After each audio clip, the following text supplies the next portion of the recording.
Down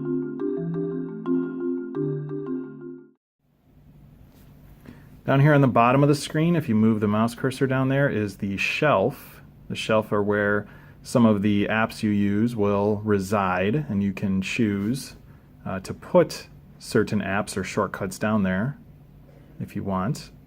Chrome browser is one of those apps or shortcuts that will be down here, so if you need to go on the web, you simply can just click on Chrome and that'll take up on the screen.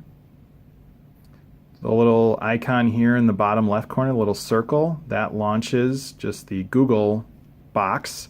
This shows, again, some of the apps that are currently on this device. If you don't see what you're looking for here, you can click on All Apps and see the other apps that are here.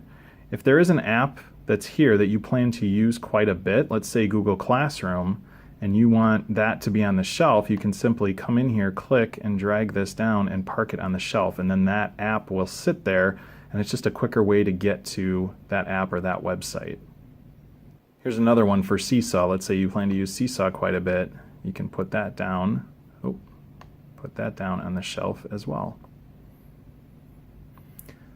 Let's say there was a website you wanted to put down on the shelf. Let's say you wanted to put Typing Pal down there. I'll show you how to do this. You want to get to, let's say I was at Pleasant View, you want to get to exactly what you want to be down on the shelf. So if it's this page, let's say, two options here. One, you could put it on your bookmark bar. To add anything to the bookmark bar, you can simply come up and click on the star. This tells you what it's going to name that item on the bookmark bar. You want it to be as short of a name as possible, or if it's a recognizable icon after it gets left behind, you can take the name fully out. You want the folder this goes in to be the bookmark bar, so then when I hit done, that Typing Pal will be there. So if it's a website, it's probably a good idea to put it here on the bookmark bar, since you'll be in the browser anyway, rather than clutter up your shelf down here. So let's say you want to add Typing Pal to the shelf. This is something you use quite a bit. You know you're going to use it a lot. You'd rather just have it here on the shelf. If you go to the URL that you want to come up, then go here to the three-dot menu, then down to More Tools, and choose Add to Shelf. Now this does have to have a name. The name will not show on the shelf. You just have to make sure that it does have a name. And I'm going to click Add. So now that is on the shelf. So let's close up Chrome here. Let's get completely out of this. So if I were to come onto my Chromebook and tap or click on this, this is what it's going to do. It's going to automatically launch Chrome and take the user right to that URL. So that is something that is useful. It takes a little bit of time to set it up per student, but super useful if you train the kids to either go to that button down on the shelf or the button up here in the bookmark bar.